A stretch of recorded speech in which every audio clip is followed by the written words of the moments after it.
বৃষ্টি বন্ধ হয়েছে কেন? 15 থেকে 20টা ছেলে আছে আর মেয়ে আছে এমন লম্পট যারা ব্যভিচার করে। বৃষ্টি বন্ধ হয়ে গেছে কিসের জন্য? যে এই গ্রামে 20টা লোক এমন আছে যে যারা যাকাত আদায় করে না, বাকি 80টা লোক এরা ঠিকঠাক আদায় করে। তো 80টা লোক যাকাত আদায় করলো, 20টা লোক যাকাত আদায় করলো না, তো তার জন্য আল্লাহ রাব্বুল আলামিন বৃষ্টি বন্ধ করলেন কেন? তো বলছে তোমরা বসে বসে ঘাস ছিলছিলে, যে লোকগুলো এই আইনটাকে মানেনি তাদের হাতখানাকে তোমরা ধরতে যাওনি কেন? তাদেরকে তোমরা বলতে যাওনি কেন? তাদের সম্বন্ধে তোমরা শায়েস্তামূলক ব্যবস্থা গ্রহণ করনি কেন? তোমরা ইচ্ছা করলে করতে পারতে। তোমরা যে নীরব দর্শক হয়ে বসে থেকেছো তার মানে তোমরা মুনকারকে সমর্থনকারী। অতএব ওরা যদি 20 জন লোক অপরাধী হয় মুনকার করে, তাহলে তোমরা 80 জন লোক মুনকারকে সমর্থন করেছো, মৌন সমর্থন করে তোমরা সমান ভাগীদার, তোমরা সমান মুজরিম। অতএব আল্লাহ তাআলা তোমাদের উপর থেকে বৃষ্টিকে উঠিয়ে দিয়েছেন, এটা আল্লাহর আযাব। মানতে পারবেন না, বড় কষ্ট হবে, এটা কিন্তু মানতেই হবে। যেখানেই মুনকার দেখা যাবে আর যেই জায়গাতে যেই টাইমে দেখা যাবে সেই টাইমে আপনাকে প্রতিবাদ করতে হবে।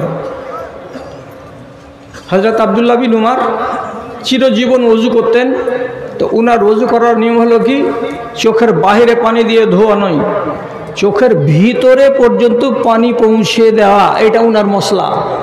কথা বুঝিয়েন ভালো করে, চোখের ভিতরে পর্যন্ত পানি পৌঁছাতে হবে, না হলে ওযু হবে না। এই জন্য তিনি প্রত্যেক ওযুর কালে চোখে পানি এমন করে চোখটাকে খুলে পানির ছিটা দিতেন, দিয়ে চোখের ভেতরে পানি পৌঁছাতেন, আর এই করে ওযু করতেন। শেষ বয়সে বেচারি 2 চোখের অন্ধ, আর দেখতে পাচ্ছেন না। তিনি হেল্পার নিলেন, সহযোগী নিলেন কাকে?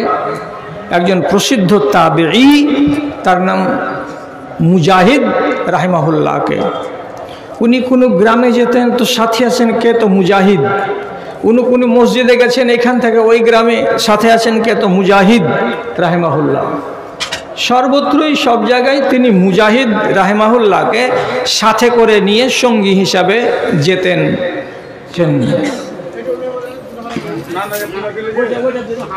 আপনার সামনে একটুখানি শুকরিয়া আদায় করার অজুহাত, আপনি বাড়ি থেকে কষ্ট করে এসেছেন, এটা আল্লাহর কাছে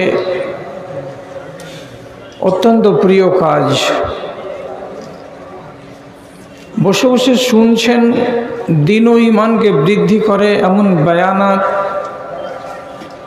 এটা অত্যন্ত ফলপ্রসূ আপনার জন্যে।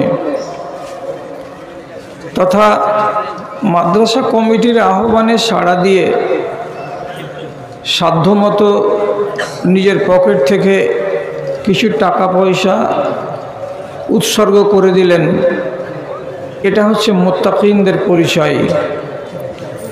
তাহলে আপনি যদি এক সুযোগে এসে 3টি লাভ অর্জন করে নিতে পারেন, তো এই অজুহাতে আপনি আল্লাহ রাব্বুল আলামিনের শুকরগুজারি করুন, এবং আমি আমার অজুহাতে আল্লাহ রাব্বুল আলামিনের শুকরগুজারি করি।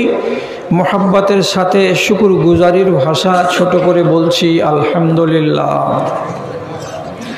তারপরে তার আখেরি রাসূল রহমাতুল্লিল আলামিন, আদর্শ মানব বিপ্লবী জননেতা জনাবে মুহাম্মদুর রাসূলুল্লাহ সাল্লাল্লাহু আলাইহি ওয়াসাল্লামের উপর শত সহস্র দরুদ ও সালাম বর্ষিত হোক। আল্লাহুম্মা সাল্লি আলাইহি আল্লাহুম্মা বারিক আলাইহি।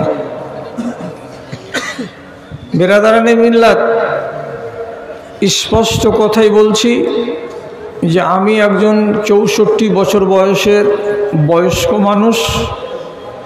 আমার ভিতরে সেই আবেগ নেই, সেই উচ্ছ্বাস নেই যেভাবে ভাই শাহাবুদ্দিন সাহেব কথাগুলো বলছিলেন, এবং আমার রচিত সবগুলো গজলকে তিনি এক এক করে মুখস্থ করে নিয়েছেন, এটা এক শুকরিয়া। ঠিক সেইভাবে আমি আপনাদেরকে আকৃষ্ট করতে পারবো না, তবে যে কথাগুলো বলছি, বলতে ইচ্ছা করেছি, কথাগুলোকে যদি হেফাজত করেন তাহলে আপনার জীবনে অবশ্যই কাজ দেবে, এটা আমি আল্লাহকে সাক্ষী রেখে বলতে পারি। তাহলে কথা আরম্ভ করছি। আল্লাহ রাব্বুল আলামিন বললেন, এই কওমকে আবিষ্কার করা হয়েছে খাইরে উম্মত হিসেবে। উৎকৃষ্ট উম্মত হলেন আপনি। কেন আপনি এত উৎকৃষ্ট আল্লাহ তাআলার কাছে? যেহেতু আপনার কাঁধে আছে দুটি কাজ। কি দুটি কাজ? আপনি মানুষকে ভালো কথা বলবেন, ভালোর দিকে আহ্বান করবেন, এক। 2 নম্বর, চোখের সামনে যদি কোথাও মুনকার, অন্যায় দেখতে পান, তাহলে সেই অন্যায়কে আপনি রোধ করবেন, রুখে দেবেন, সেই অন্যায়কে আপনি আটকে দেবেন। এই দুটি মহৎ কাজ আপনার উপরে ন্যস্ত হয়েছে বলে আপনাকে সবচাইতে উত্তম কওম এবং উত্তম জাতি হিসাবে রব্বুল আলামিন স্বীকৃতি দিয়েছেন সূরা আল ইমরানে। আপনি জিজ্ঞেস করুন কোন এক ভাইকে, কেন আগেকার উম্মতরা কি এই কাজ করতেন না? হযরত ঈসা আলাইহিস সালামের কওম, মুসা আলাইহিস সালামের কওম, নবী দাউদ আলাইহিস সালামের কওম, এরা কি এই কাজগুলো করতেন না? তাহলে স্পষ্ট করে জেনে রাখুন, আমার নবীকে বাদ দিয়ে তার আগে যতগুলো পয়গম্বর দুনিয়াতে এসেছিলেন, তারা তার নিজস্ব জাতিকে শুধু হিদায়েতের কাজ করতেন। সমগ্র দেশের মানুষের জন্য নবী হয়ে তিনারা আসেননি। তিনি তার নিজের সম্প্রদায়কে ওয়াজ করতেন, নসিহত করতেন, এবং উম্মতীদের উপরে এটা দায়িত্ব ছিল না যে তারা দাওয়াত ইলাল্লাহ, আল্লাহর দিকে আহ্বান করবে। এটা উম্মতের দায়িত্ব ছিল না, এটা ছিল নবীদের দায়িত্ব। কিন্তু আমার নবীকে রব্বুল আলামিন যখন দুনিয়াতে প্রেরণ করলেন, তখন তিনি স্পষ্ট করে বলে দিলেন, ওয়ামা আরসালনাকা ইল্লা কাফাতান লিন্নাসে বাশীরাও ওয়া নাযীরা। আপনাকে আমি পাঠিয়েছি সমগ্র মানব জাতির জন্য, শুধু আরবের হেজাজের লোকেদের জন্য আপনি নবী নন। আপনি সারা পৃথিবীতে যত জাতি এবং জনজাতি আছে, সমগ্র মানবের জন্য আপনি হলেন নবী। এবং তিনি যখন বিদায় চলে যাচ্ছেন, তখন এ কথাটা বলে দিয়েই যাচ্ছেন যে আমি চলে যাচ্ছি, কিন্তু আমার ইলম, আমার জ্ঞান, আমার বিদ্যা, আমার বুদ্ধি, এগুলো সব কিছু আমি ছেড়ে দিয়ে গেলাম। কাদের হাতে? ওলামাদের হাতে। ওলামায়ে কেরাম এই দায়িত্বটাকে পালন করে যাবেন। অর্থাৎ আমর বিল মারুফ আর নাহি আনিল মুনকার, সৎ কাজের আদেশ দেবেন এবং মন্দ কাজ থেকে মানুষকে নিষেধ করবেন। এই দায়িত্বটা জনগণের কাঁধে থেকে গেছে, ওলামায়ে কেরামের কাঁধে চলে এসেছে।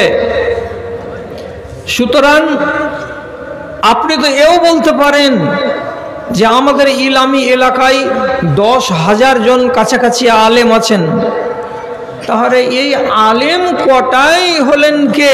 খাইরে উম্মত। বাকি আম পাবলিক তো খাইরে উম্মত নয়।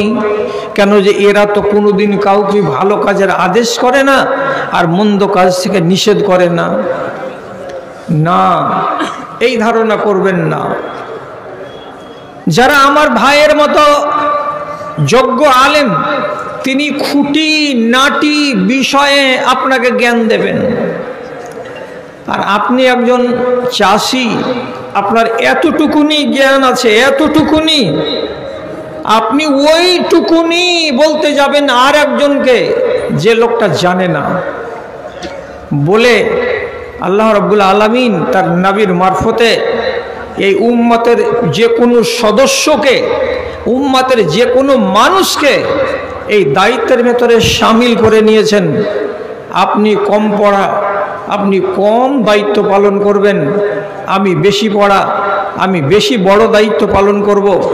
আপনি একজন অশিক্ষিত মানুষ, আপনি আপনার নিজের সীমানার মধ্য থেকে অল্প করে করে দায়িত্ব পালন করবেন।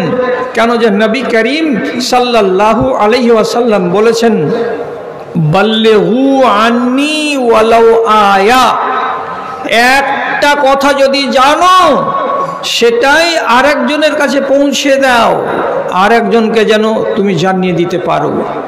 তাহলে আপনি আম পাবলিক বলে যে উত্তম থেকে আপনি রেহাই পেয়ে গেছেন তা নয়, আপনিও উত্তম আর ওলামায়ে দ্বীনও উত্তম, শুধু এই দুটো কাজ করার জন্য। অর্থাৎ আপনি মানুষকে ভালো কাজের আদেশ করবেন এবং মন্দ কাজ থেকে নিষেধ করবেন। এবার আপনার আর আমার সমাজের অবস্থার দিকে তাকাই।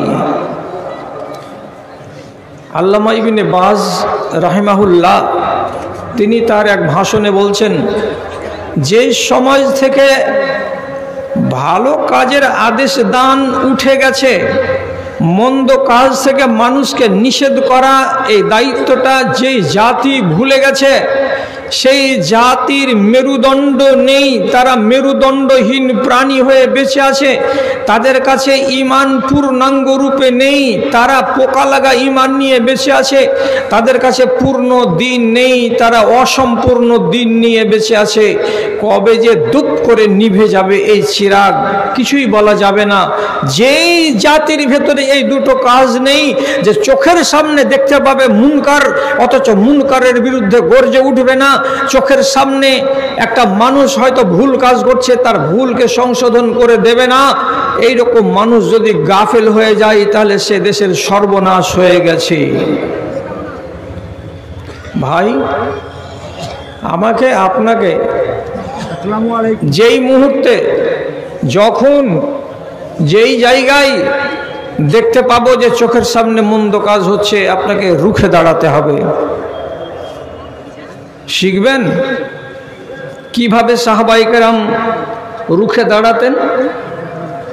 আপনাকে ওখান থেকে সরে যেতে হবে। যদি সামাল দিতে না পারেন, শিখবেন কিভাবে সরে যেতে হয় মন্দ থেকে। মন্দ যেখানে ঘটছে তাকে যদি রোধ করতে না পারি, নিজের ঈমানকে বাঁচাবার জন্য কেটে পড়ুন সেখান থেকে, যাতে ওই আগুন আপনাকে টাচ না করে। ছোট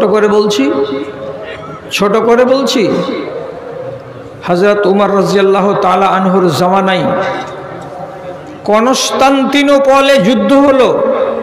সেই যুদ্ধে মুসলমানেরা জয়ী হয়ে গেলেন। সেখানে ছিলেন নেতা হিসাবে আমির মুআবিয়া রাদিয়াল্লাহু তাআলা আনহু। মিলিটারিরা অসংখ্য মাত্রায় সোনা, চাঁদি, জেওয়ারাত, থালা, বাসন, ঘটি এবং মেবেশি জানোয়ার, টাকা পয়সা অনেক কিছু তারা গনিমতের মাল পেয়ে গেলেন। ছোট ছোট সোনার টুকরা, চাঁদির টুকরা। এরা মনে মনে বলল যে এই জিনিসগুলোকে, ছোটগুলোকে যদি বড় করে নেওয়া যায় অথবা বাজারে বিক্রি করে দেওয়া যায় তাহলে বেশি ভালো হবে। সুতরাং মিলিটারিরা সেই দেশের বাজারে গিয়ে একগুলো সোনা দিয়ে আর একগুলো সোনাকে কিনে নেই, একগুলো চাঁদি দিয়ে আর একগুলো চাঁদিকে কিনে নেই। সোনার বদলে সোনা, চাঁদির বদলে চাঁদি। বাজারে কিনাকিনি করে তারা নিজেদের সামানগুলোকে মানানসই এবং জুতসই করে নিচ্ছে। ওই জায়গাতে উপস্থিত ছিলেন এক সাহাবী আবু দারদা রাদিয়াল্লাহু তাআলা আনহু। তিনি সাথে সাথে হযরতে মুআবিয়া রাদিয়াল্লাহু তাআলা আনহুকে বলছেন, ভাই, আপনি 10,000, 20,000, 30,000 মিলিটারিদের নেতা। একটা কথা মিলিটারিদেরকে বলুন, তোমরা হারামের সঙ্গে কেন জড়িয়ে আছো? সোনার বদলে সোনা, চাঁদির বদলে চাঁদি, খেজুরের বদলে খেজুর, লবণের বদলে লবণ, এইভাবে কেনা নেওয়া দেওয়া করা হারাম। এটা তো সুদ। কেন তোমরা সোনা দিয়ে সোনা কিনছো, চাঁদি দিয়ে চাঁদি কিনছো? এটা হারাম কাজ কেন করছো তোমরা? আপনি বলুন না একবার। আপনি বলতে গেলেই এতগুলো সাহাবী এই হারাম কাজ থেকে বেঁচে যাবে, এরা অন্যায় কাজ করছে, এরা হাদিসের উল্টো কাজ করছে, এটা মুনকার। হযরতে মুআবিয়া একটু মাথাটাকে খাটিয়ে খুটিয়ে পরক্ষণে জবাব দিয়ে বলছেন, ইন্নী লাম আরা ফিহি বাসান। আবু দারদা ভাই, আপনি এটাকে হারাম বলছেন, এটা চলবে না বলছেন, কিন্তু আমি মুআবিয়া বলছি এমন করে লেনদেন করাতে কোনো অসুবিধা নাই। এটা যদি সাহাবীরা করে তো করতেই পারে, কাজে আপনি এদেরকে নিষেধ করবেন না। তখন হযরতে আবু দারদা বলছেন, ইন্নী উহাদ্দিসুকা হাদিসান নবী ও আনতা তুহাদ্দিসুনি বিনাফসিকা।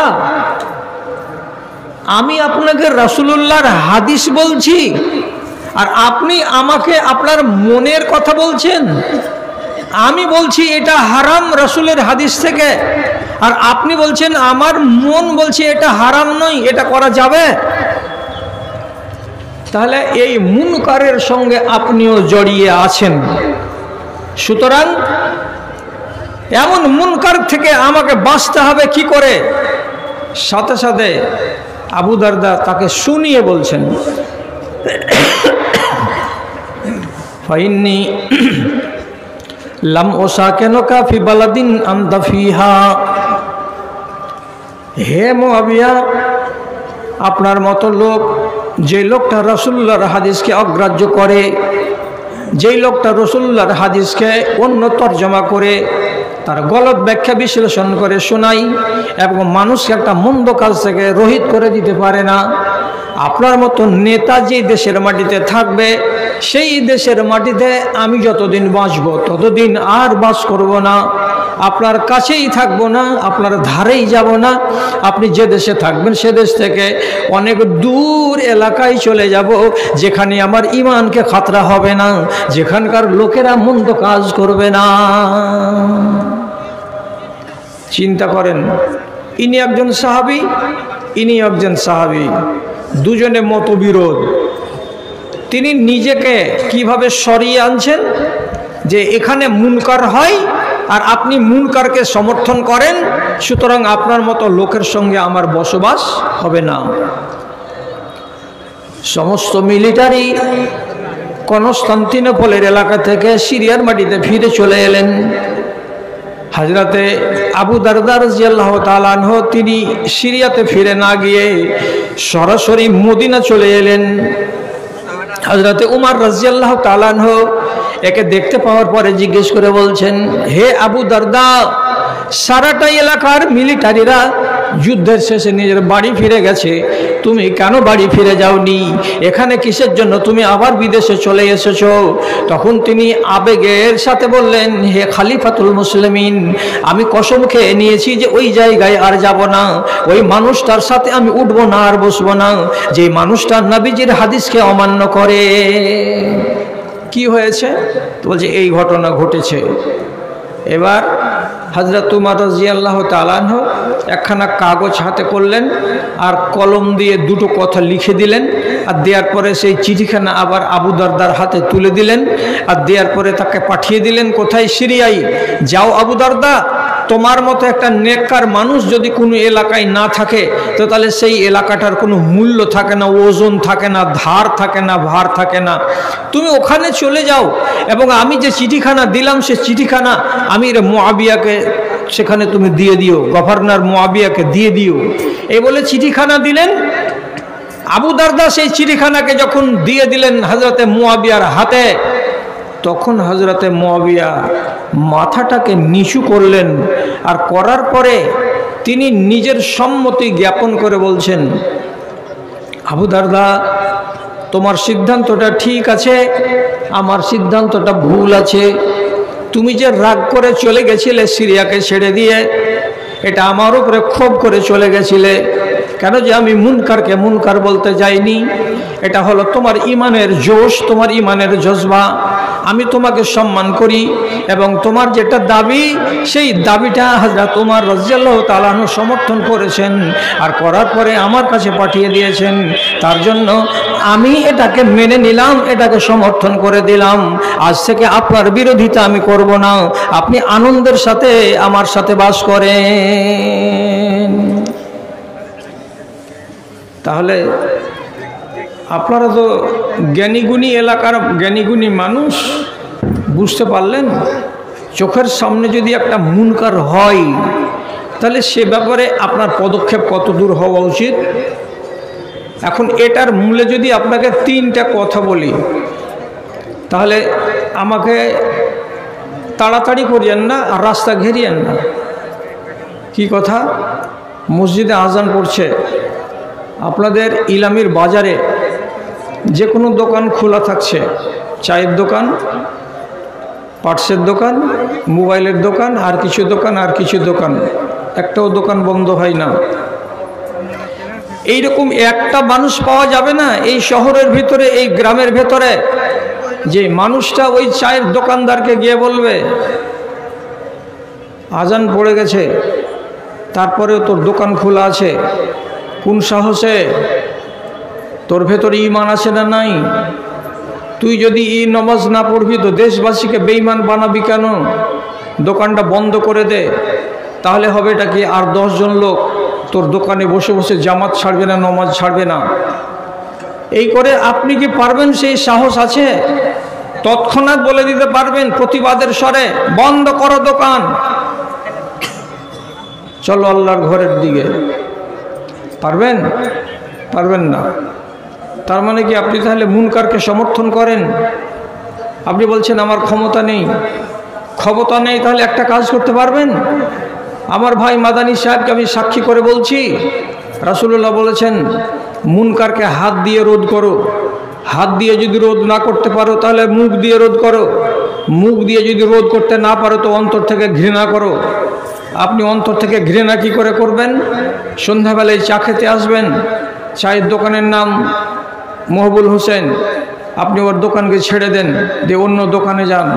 আপনাকে জিজ্ঞেস করবে চাচা প্রতিদিন আমার দোকানে চা খাও, আজকে আমার দোকান ছেড়ে চলে গেলে অন্য দোকানে কেন? আপনি পরিষ্কার বলুন তোকে ঘৃণা করি, তোকে ঘৃণা করি, তোর আচরণকে ঘৃণা করি। নামাজের টাইমে তোর দোকান বন্ধ হয় না, মাগরিবের টাইমে তোর দোকান চলে, তাহলে তোর মতন বেঈমানের দোকানে যদি আমি বসি তাহলে তোকে সমর্থন করা হবে? হাদিস বলছে রাসূলুল্লাহর জালেকা আযআফুল ঈমান, এটা হলো আপনার দুর্বল ঈমানের পরিচয়। আপনি কি এই দুর্বল ঈমানের পরিচয় দিতে পারবেন? পারবেন না। তার মানে আপনি হলেন সমর্থনকারী। তাহলে একটা কথা শুনুন, যারা চোখে মুনকারকে দেখে এবং দেখার পরেও তাকে রোধ করার কল্পে কোনো ব্যবস্থা গ্রহণ করে না, এদের বিধান কি? এদের বিধানটা কি বলা যায়? ওলামায়ে দ্বীন, বিশেষ করে আজকের জমানার যারা আন্তর্জাতিক খ্যাতিসম্পন্ন এবং বিগত দিনের যারা আন্তর্জাতিক খ্যাতিসম্পন্ন ওলামা, সৌদি আরবের মুফতিগণ, তিনারা বলছেন লুইনাল্লাযীনা কাফারু আলা লিসানি দাউদ, নবী দাউদের মুখের দ্বারাই তাদের উপরে লানত নাজিল হয়েছে। ঈসা নবীর দ্বারাই তার মুখ থেকে তাদের উপরে লানত নাজিল হয়েছে। কেন নাজিল হয়েছে? যে তারা লায়াতানাহাউনা আনিল মুনকারে, এরা মুনকার সম্বন্ধে কাউকে বারণ করতে যেত না। অন্যায় কাজের বিরুদ্ধে একটা মানুষ জবান খুলতো না, যার কারণে হযরতে দাউদ আলাইহিস সালাতু ওয়াস সালাম এবং হযরত ঈসা আলাইহিস সালাতু ওয়াস সালাম তাদের উপরে লানত করে দিয়ে গেছেন। তাহলে তারা যদি মুনকারের বিরুদ্ধে গর্জে না উঠে থাকেন আর তাদের উপরে যদি লানত করে দিয়ে থাকেন কে নবী দয়, তাহলে আজকে আপনার উপরেও আল্লাহর লানত হবে। কেন লানত হবে? যে আপনি মুনকারকে বন্ধ করার কল্পে সামান্যতম চেষ্টাটাও চালান নাই, আপনি নীরব দর্শক হয়ে বসে থেকেছেন, তার মানে আপনি ওই মুনকারকে সমর্থন করেন। লানত পড়বে যদি কেউ এটার সম্বন্ধে সজাগ না হয়। সবাইকে সজাগ হতে হবে। আর কথাটা বলছি কি, যদি ভুল হয় তো আমাকে ধরিয়ে দেন, আমি শুধরে যাব। আল্লাহ পাকের নবী বলছেন, ইন্নাল্লাহা লা ইউআযিবুল আম্মাতা বিআমালিল খাসাতে। আল্লাহ রাব্বুল আলামিন কোনো বিশেষ একজন মানুষের গুনাহের কারণে সারাটা ইলামি তারানগরের মানুষকে আযাবে গ্রেফতার করবেন না। চারটা লোক আছে নষ্টা, এরা বজ্জাত। এই চারজন লোকের অন্যায়ের কারণে নবীজি বলছেন সারা গ্রামকে আর সারা অঞ্চলটাকে আল্লাহ তাআলা ধ্বংস করে দেবেন না।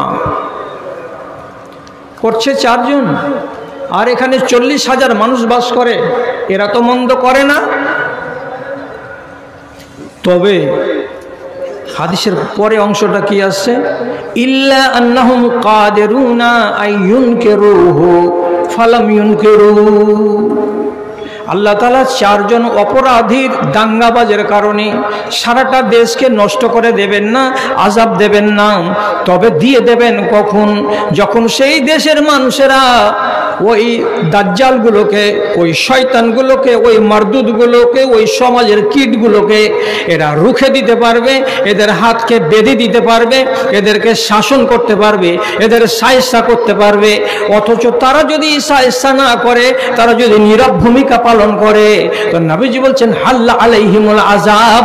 তখন চারজন লোকের গুনাহের কারণে সারা দেশের মানুষের উপরে আল্লাহর আযাব হালাল হয়ে যায়। সারাটা দেশের মানুষকে তখন আযাব পোহাতে হয়। বৃষ্টি বন্ধ হয়েছে কেন? যে গ্রামে 15 থেকে 20টা ছেলে আছে আর মেয়ে আছে এমন লম্পট যে এরা ব্যভিচার করে। বৃষ্টি বন্ধ হয়ে গেছে কিসের জন্য? যে এই গ্রামে 20টা লোক এমন আছে যে যারা যাকাত আদায় করে না, বাকি 80টা লোক এরা ঠিকঠাক আদায় করে। তো 80টা লোক যাকাত আদায় করলো, 20টা লোক যাকাত আদায় করলো না, তো তার জন্য আল্লাহ রাব্বুল আলামিন বৃষ্টি বন্ধ করলেন কেন? তো বলছে তোমরা বসে বসে ঘাস ছিলছিলে, যে লোকগুলো এই আইনটাকে মানেনি তাদের হাতখানাকে তোমরা ধরতে যাওনি কেন? তাদেরকে তোমরা বলতে যাওনি কেন? তাদের সম্বন্ধে তোমরা সায়স্তামূলক ব্যবস্থা গ্রহণ করনি কেন? তোমরা ইচ্ছা করলে করতে পারতে। তোমরা যে নীরব দর্শক হয়ে বসে থেকেছো, তার মানে তোমরা মুনকারকে সমর্থনকারী। অতএব ওরা যদি 20 জন লোক অপরাধী হয় মুনকার করে, তাহলে তোমরা 80 জন লোক মুনকারকে সমর্থন করেছো, মৌন সমর্থন করে তোমরা সমান ভাগীদার, তোমরা সমান মুজরিম। অতএব আল্লাহ তাআলা তোমাদের উপর থেকে বৃষ্টিকে উঠিয়ে দিয়েছেন, এটা আল্লাহর আযাব। মানতে পারবেন না, বড় কষ্ট হবে। এটা কিন্তু মানতেই হবে। যেখানেই মুনকার দেখা যাবে আর যেই জায়গাতে যেই টাইমে দেখা যাবে, সেই টাইমে আপনাকে প্রতিবাদ করতে হবে। হযরত আব্দুল্লাহ বিন উমর চিরজীবন ওযু করতেন। তো উনার ওযু করার নিয়ম হলো কি, চোখের বাহিরে পানি দিয়ে ধোয়া নয়, চোখের ভিতরে পর্যন্ত পানি পৌঁছে দেওয়া, এটা উনার মশলা। কথা বুঝিয়েন ভালো করে। চোখের ভিতরে পর্যন্ত পানি পৌঁছাতে হবে, না হলে ওযু হবে না। এই জন্য তিনি প্রত্যেক ওযুর কালে চোখে পানি এমন করে চোখটাকে খুলে পানির ছিটা দিতেন, দিয়ে চোখের ভেতরে পানি পৌঁছাতেন, আর এই করে ওযু করতেন। শেষ বয়সে বেচারি 2 চোখের অন্ধ, আর দেখতে পাচ্ছেন না। তিনি হেল্পার নিলেন, সহযোগী নিলেন কাকে? একজন প্রসিদ্ধ তাবেঈ, তার নাম মুজাহিদ রাহিমাহুল্লাহকে। উনি কোনো গ্রামে যেতেন তো সাথে আছেন কে? তো মুজাহিদ। উনি মসজিদে গেছেন, এখান থেকে ওই গ্রামে সাথে আছেন কে? তো মুজাহিদ রাহিমাহুল্লাহ। সর্বত্রই সব জায়গায় তিনি মুজাহিদ রাহিমাহুল্লাহকে সাথে করে নিয়ে সঙ্গী হিসাবে যেতেন। একদিন হাঁটতে হাঁটতে হাঁটতে হাঁটতে বাড়ি হলো ইলামি। উনি চলে গেছেন 12 কিলোমিটার দূরে পাকুড়ের এলাকায় কোন একটা মসজিদে। চলো ভাই আজান পড়ে গেল, তো যাই আমরা নামাজ পড়তে যাই। মসজিদে গিয়ে জোহরের নামাজ পড়বেন বলে অজু টজু করে ভিতরে ঢুকছেন, তো এমন সময় হঠাৎ করে একটা নতুন কানুন উনি দেখতে পেলেন। কি দেখলেন? জোহরের আজান এবং একামতের মাঝখানে নামাজটা কায়েম হবে, তার মোটামুটি 5-7 মিনিট আগে একজন লোক আবার নতুন করে বলছে আসসালাত আসসালাত, কিংবা হাইয়া আলাস সালাহ হাইয়া আলাল ফালাহ। এটাকে আরবি ভাষাতে বলা হয় তাসবিব। ফজরের আজানে আসসালাতু খায়রুম মিনান নওম এটা স্বীকৃত। এছাড়া কোনো আজানে এইরকম শব্দ আর বলার নিয়ম নীতি রীতি হাদিস সমর্থিত নয়। আবার এইখানকার লোকেরা নতুন কানুন আবিষ্কার করেছে কি, আজান এবং ইকামাতের মাঝখানে তাসবিহ করা, মানে আবার মানুষকে জোর করে ডাক দেওয়া, হাইয়া আলাস সালাহ হাইয়া আলাল ফালাহ। আজানের পরে আবার এই দুটো বাক্য বলে মানুষকে সচেতন করা, সাবধান করা, এটা তো হাদিস সম্মত নয়। তাহলে এই মুনকার হচ্ছে কোথায়? তো এই মসজিদে। এখন উনি একটা কানা মানুষ, সাথে আছে একটা লোক, এতগুলো মানুষ যারা এই আকীদায় বিশ্বাসী তাদেরকে কি উনি আটকাতে পারবেন? তিনি সাথে সাথে মুজাহিদ সাথীকে ডেকে বলছেন, উখরুজ বিনা মিন হাযাল মসজিদে ফাইন্না হাউলায়ে মুবতাদিউন। ও আমার সাথী, আমার পথ এখান থেকে আমার হাতটাকে ধরো আর রাস্তা দেখিয়ে আমাকে মসজিদের বাইরে নিয়ে চলো, এখানে আমরা আর জোহরের নামাজ পড়ব না।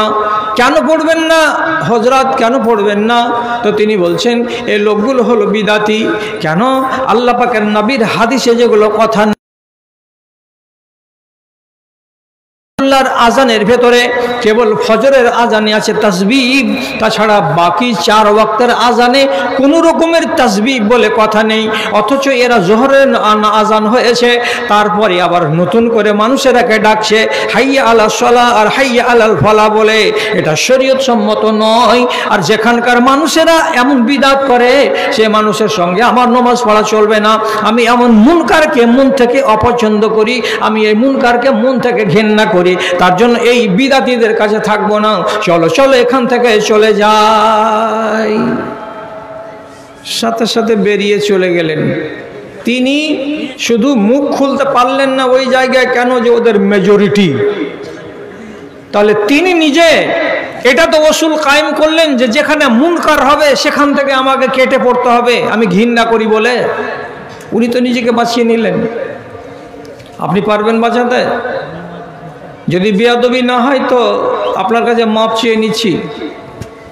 এদেশের কোন একটা মহিলা পালিয়ে আপনার গ্রামে চলে এসেছে, আপনার বাড়িতে উঠেছে, ছেলেটাও উঠেছে, এরা আপনাকে চাচা চাচা বলছে। দূরের রেশতা আপনি, যে চাচা আমরা একজন আরেকজনকে ভালোবাসি, আমরা বিয়ে করব, তো আমাদের মা বাবারা সম্মতি দেয় না, তা আপনি আমাদের বিয়েটা পড়িয়ে দেন।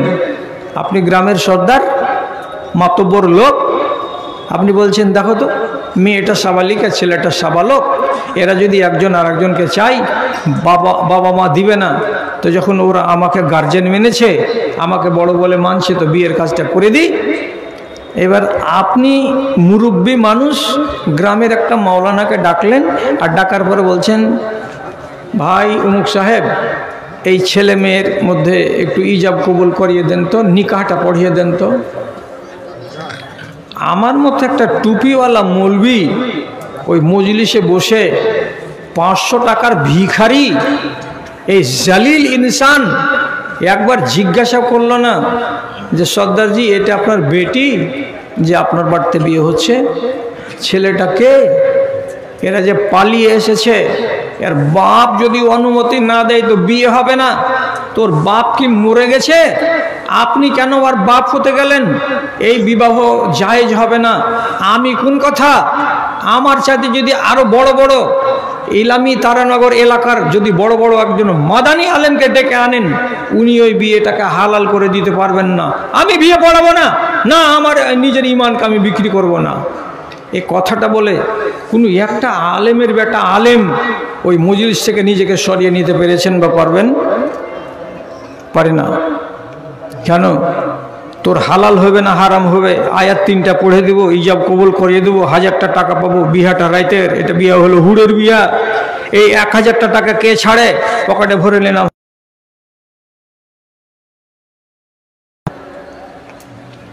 যেই দেশের মানুষেরা মুনকারকে বলে ভুলে যাবে, তার বিরুদ্ধে গর্জে উঠাটাকে বন্ধ করে দেবে। আপনাকে কি বলেছি আধা ঘন্টা আগে, ইবনে বাজ রাহিমাহুল্লাহ বলছেন মেরুদণ্ডহীন জাতি, তাদের কাছে ঈমান আছে তো পোকা লাগা ঈমান। কেন দাঁড়ালে না রুখে? এটা যে অন্যায়, এটা যে মুনকার।